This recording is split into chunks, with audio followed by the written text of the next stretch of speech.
என்பார்ந்த உறவுகளே, கற்பகதரு எனும் பனைவளமானது எமது நாட்டின் வடக்கு மற்றும் கிழக்கு மண்ணிற்கு கிடைத்த ஒரு பெரும் செல்வமாகும்.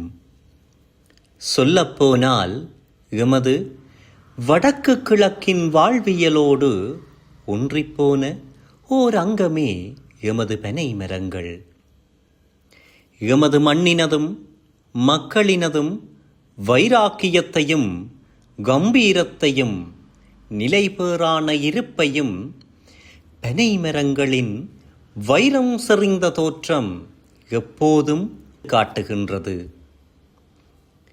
இந்தியா, இலங்கை, இந்தோனேசியா மற்றும் தாய்லாந்து போன்ற தெற்காசிய நாடுகளில் பனைமரமானது பரவி காணப்பட்ட போதிலும் இலங்கையின் வடக்கு மற்றும் கிழக்கு மாகாணங்களிலேயே செறிந்து காணப்படுகின்ற சுமார் 1.5 கோடி பனைமரங்கள் எமக்காக எம் தாய்மண்ணிலே காத்து கிடக்கின்றன.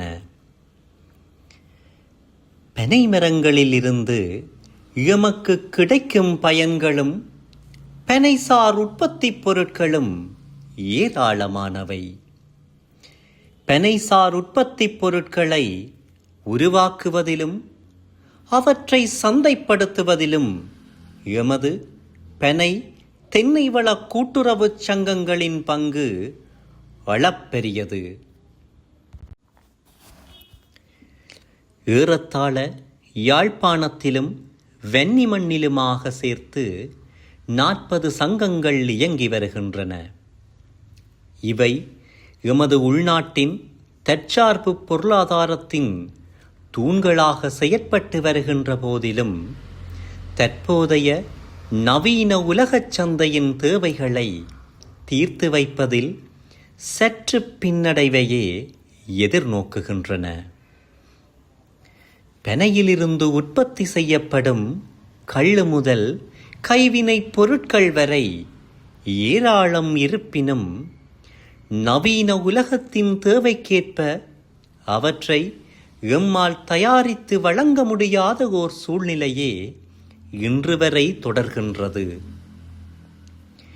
இதனால் பனைசார் உற்பத்தி பொருட்களது சந்தை வீழ்ச்சியடைய அதனை நம்பி வாழ்ந்து வருகின்ற மக்களின் வாழ்க்கை தரமும் கேள்விக்குறியானதோடு பனை தொழிலாளர்கள் வேறு தொழில்களை நோக்கி செல்லும் சூழ்நிலையும் இன்று ஏற்பட்டுள்ளது. பனைசார் தொழில் கட்டமைப்புகள் சிதைவடைவதால் பனைமரத்தினது பயன்பாடும் மட்டுப்படுத்தப்பட்டு பனைமரங்களை வலிந்து பாதுகாக்கும் ஓர் சூழ்நிலைக்குள் இன்று நாம் தள்ளப்பட்டுள்ளோம். இந்த அவலநிலை மாற வேண்டும் எனில் நவீன உலகத்திற்கு ஏற்றாற்போல் எமது பனைசார் உற்பத்திகளும் மெருகூட்டப்பட வேண்டும்.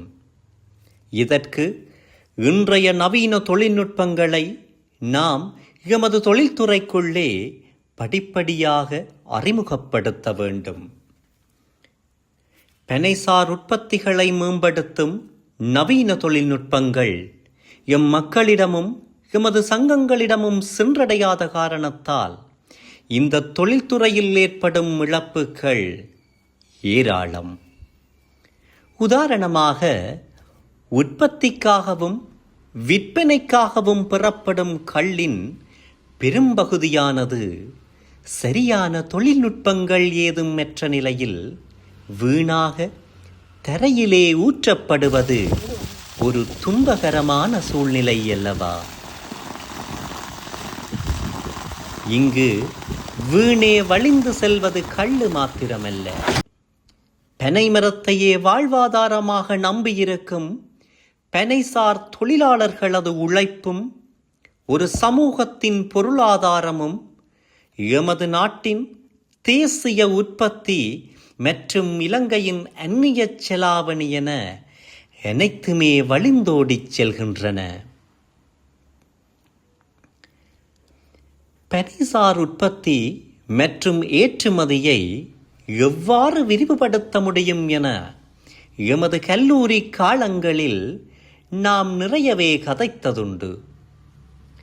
நாட்டினதும் மக்களினதும் பொருளாதாரத்தில் மேம்பாட்டினை ஏற்படுத்த வேண்டிய தார்மீக பொறுப்புணர்வானது எமது நாட்டின் இலவச கல்வியில் பயின்ற ஒவ்வொரு குடிமகனினதும் தார்மீக பொறுப்பு என்பதை நாம் நன்கு அறிந்திருந்தோம்.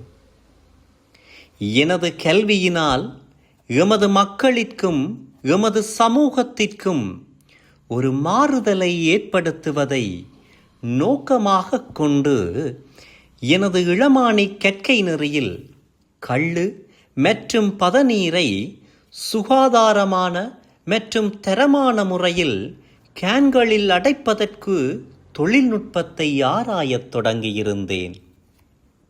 இன்று எமது 4 வருட கடுமையான பரிசோதனைகளினதும் ஆராய்ச்சியினதும் வெற்றியை உங்கள் அனைவர் முன்னிலையிலும் உங்களில் ஒருவனாக சமர்ப்பிப்பதில் பெருமிதம் கொள்கின்றேன்.